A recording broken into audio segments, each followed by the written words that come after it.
Hello friends की खबर पुनर्बार मोर channel बहुत दिन मैं स्वागतम जानाइছোঁ আপোনালোক সকলোকে। আজি আমি গৈ আছোঁ ৰাধা কৃষ্ণ মন্দিৰলৈ।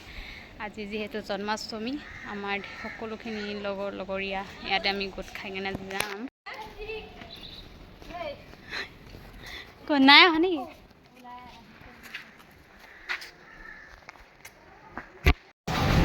গাড়ী পৰা নামি আমি প্ৰথমতে ওচৰৰে নামঘৰটোত জন্মাষ্টমী আয়োজন কৰিছে, তাতেই বোলো অলপ দেৰি কাৰণে সোমাই আশীৰ্বাদটো লৈ যাওঁ। লগতে আমাৰ বেটীয়ে ৰান্ধা ৰান্ধি বনি আছে। এয়া আমাৰ আৰু এগৰাকী ইউটিউবাৰ দেই, দীপ্তি বুলি কয় লগৰ।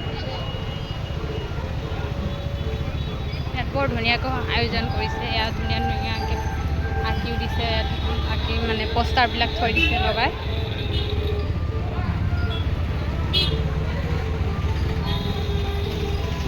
নামঘৰৰ ভিতৰতো কৰি আছে, ভালকৈ দেখাব পৰা নাই, মই দেখাম অলপ পাছত। এতিয়া আমি দোকানত সোমাইছোঁ চাকি বন্তি ল'বলৈ, আৰু লগতে ধূপ লৈছোঁ, মেচ লৈছোঁ, মানে জুই শলা লৈছোঁ। ওচৰতে মানে পল্টন বজাৰ এখন আছে, যিহেতু নামঘৰৰ কাষতে লাগি আছে। এতিয়া আয়োজন কৰি আছে ইয়াত জন্মাষ্টমীৰ কাৰণে সুন্দৰকৈ নামঘৰৰ ভিতৰলৈ শ্ৰীকৃষ্ণৰ বাবে জোলনা পাল্লাখন বনাইছে। পাল্লাখনে ধুনীয়াকৈ বনাই দিছে, ধুনীয়াকৈ মানে সকলোৱে। চেণ্ডেলখিনি বাহিৰতে খুলি দিওঁ নেকি? সেইফালে আছে। নামঘৰৰ ভিতৰত ইয়াতে চাকি বন্তিবোৰ জ্বলাবলৈ দিছে।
আমাৰ ছোৱালী ৰাধা বনি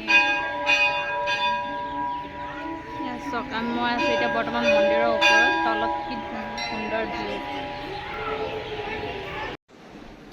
কেনেকুৱা পালে ভিডিঅ'টো চাই জনাব লগতে লাইক কমেণ্ট শ্বেয়াৰ কৰি দিব আৰু পিছলৈ যদি আৰু বেলেগ বেলেগ ধৰণৰ যদি ভিডিঅ' আপোনালোকে চাবলৈ বিচাৰে তেনেহ'লে প্লিজ কমেণ্ট কৰি জনাব আৰু যিসকল নতুনকৈ মোৰ চেনেলত আহিছে তেখেতসকলক ছাবস্ক্ৰাইব কৰিবলৈ অনুৰোধ জনালোঁ এতিয়ালৈ বাই বাই